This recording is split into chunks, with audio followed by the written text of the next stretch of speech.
Donc Youssef Oussali, je suis l'oncle de Nassim Mbirrik, celui qui a perdu la vie le 2 février de cette année. Et j'ai 44 ans. D'accord. Est-ce que vous pouvez revenir sur cet événement qui a abouti au décès de votre neveu? Alors les circonstances de l'accident, enfin du décès, il est simple. Nassim, comme nous, on était partis pour enterrer donc Nassim, sa grand-mère, moi ma belle-mère, qui est survenue le 17 janvier. Donc on s'est tous retrouvés en famille le 21-22 janvier 2014 pour les obsèques de ma belle-mère et donc du coup de sa grand-mère. Et ensuite, on est tous plus ou moins rentrés en France. Nassim, lui, avait décidé de rester avec sa maman, de poursuivre en fait des congés. Puis, j'ai envie de dire, 10 jours après, arrive cet accident où il fut renversé par une voiture qui roulait à 120 km à l'heure et du coup décédé sur place et avec un chauffard, tout simplement. Je dis chauffard parce que il s'est enfui. Voilà.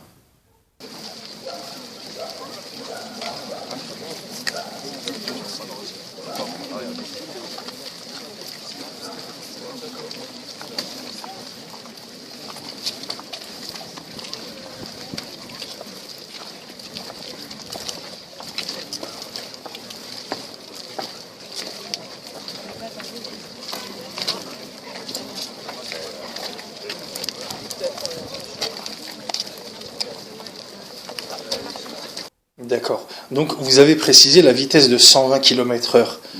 Il n'était pas sur une bande d'arrêt d'urgence sur l'autoroute ou dans un endroit Non. où... Nassim, il était parti aux alentours de 2 h du matin dans une épicerie pour prendre un verre avec son cousin, une route côtière, une route touristique, une route où la limite de vitesse est à 60 km/h, et à 60. Lui, il s'est retrouvé derrière un rond-point. En théorie, une voiture à 60 km/h arrive au rond-point, elle le prend à 20. À ralenti, elle le prend à 20. Donc eux, ils étaient deux, lui son cousin était derrière le rond-point. Ils allaient traverser leur route sur un passage piéton. Et la voiture, au lieu de rouler à 60, était déjà à 120. À prendre le rond-point à 120. Le premier cousin voit la voiture, s'écarte. Nassim n'a pas le temps de voir la voiture. Il est percuté. Je vous laisse imaginer un peu entre la vitesse et l'automobiliste qui s'enfuit. C'est un meurtre. Un accident, on s'arrête.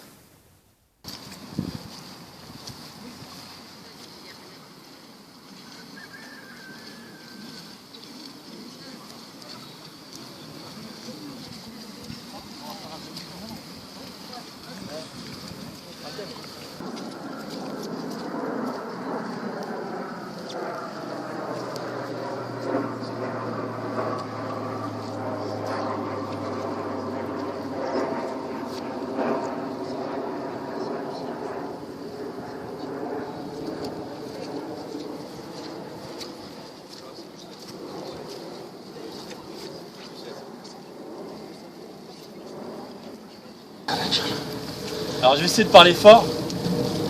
Alors déjà, bonjour à tous. Juste quelques mots. Alors, la famille Mbirrik vous remercie. Excusez-moi, je suis l'oncle Nassim. Ah oui, merci. Bon. Donc, je me présente avant tout, Youssef Oussali. Je suis l'oncle de Nassim.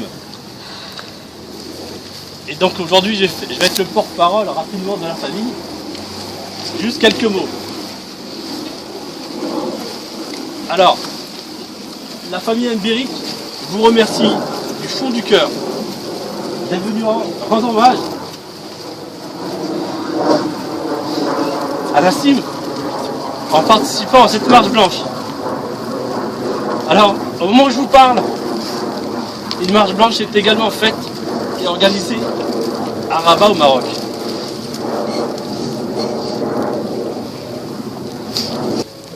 La famille Mbirrik vous témoigne toute sa gratitude Merci encore à vous, à votre présence, à votre soutien. Et puis sachez que on a porté plainte au Maroc. Et tout ce qu'on espère, c'est que justice soit faite. Voilà.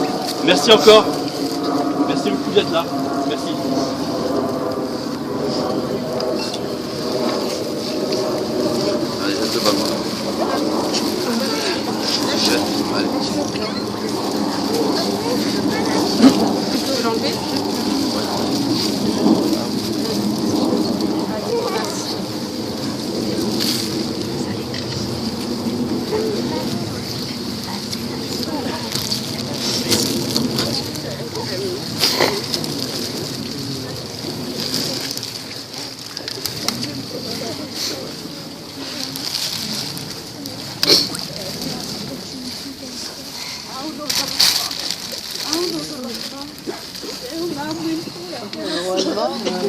يا رب ان شاء الله يرحمه ان شاء الله ويوسع عليه امين يا رب العالمين.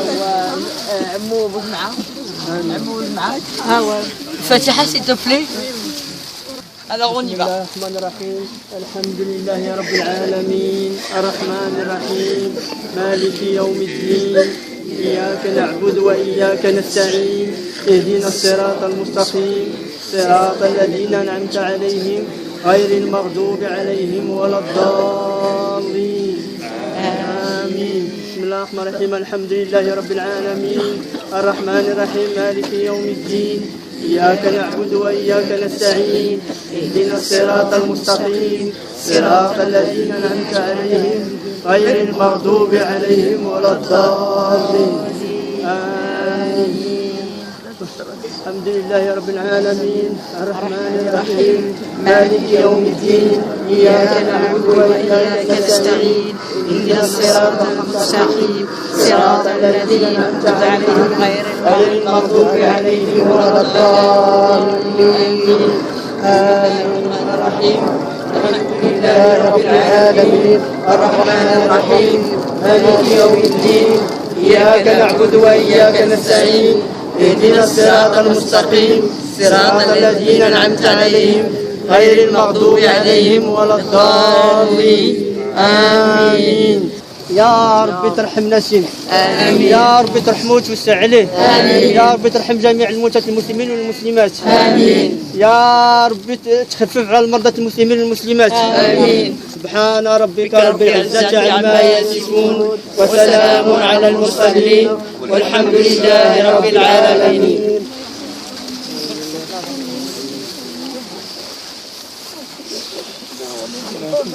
لا يحمل المستعين ولا يحمل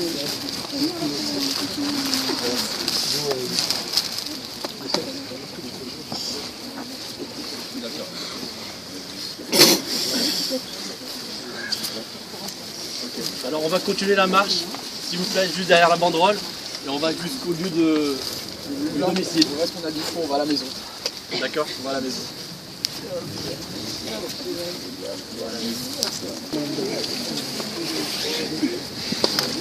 La prochaine خليتها au milieu.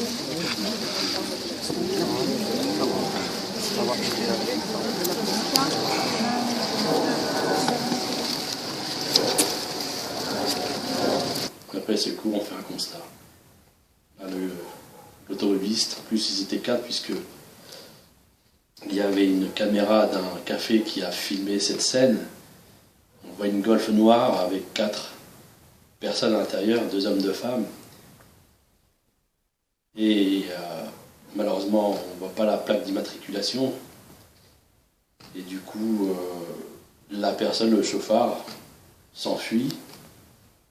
Et les personnes qui l'accompagnaient n'ont même pas daigné s'arrêter, n'ont même pas daigné lui dire au chauffeur, mais arrête-toi, c'est un homme qui est mort, c'est un jeune homme qui est mort.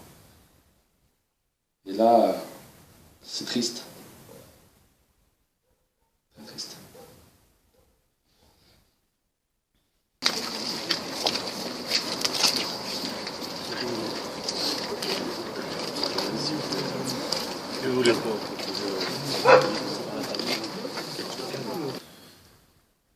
Alors, l'idée l'idée de la marche en France, je l'ai dit tout à l'heure, et on remercie l'ami de Nassim qui l'a rencontré au Maroc.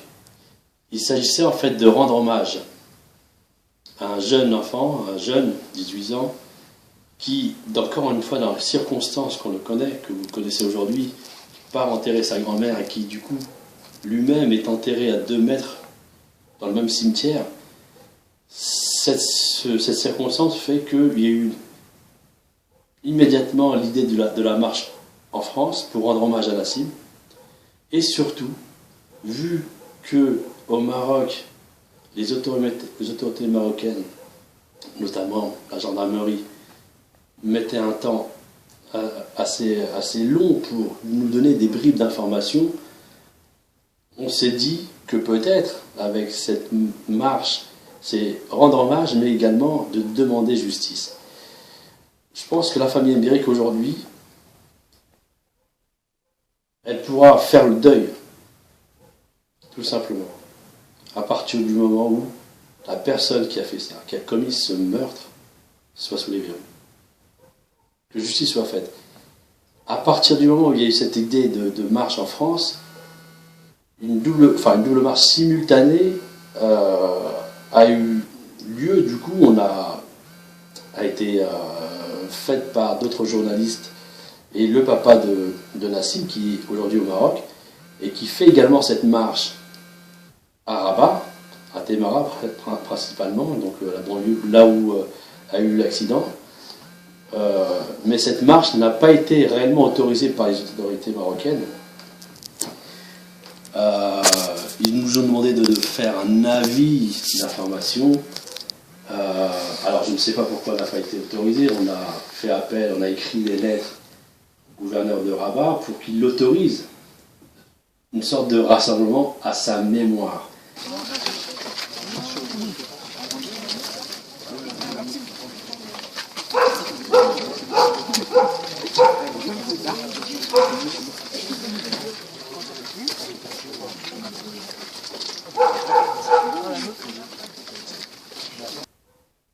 Nassim, je pense que ses frères, comme ses amis, parleront le mieux de lui que moi. C'était une personne très, très sympa, très gentille. Il jouait au football, il avait la passion du foot. Mes enfants, donc ses cousins, ils étaient très très proches. Donc Nassim, c'est un enfant que j'ai vu grandir, qui a grandi avec mes enfants. Et moi, je lui ai parlé ce jour-là, je lui ai demandé, conseillé de revenir plus ou moins, moi, je ne vais pas refaire l'histoire, mais de revenir immédiatement en France pour revenir, j'ai envie de dire, sur la route, le chemin de l'école, et de passer son bac. Sauf qu'il avait décidé plus ou moins de vouloir le passer en candidat libre. Après, c'était un choix personnel. Et donc, du coup, de rester un petit peu encore avec sa maman au Maroc. Mais vous dire que c'était un jeune de 18 ans, comme tous les jeunes de son âge, avec sa passion, son sport, ses hobbies. Et voilà, c'est un jeune qui part, qui avait la vie devant lui, quoi.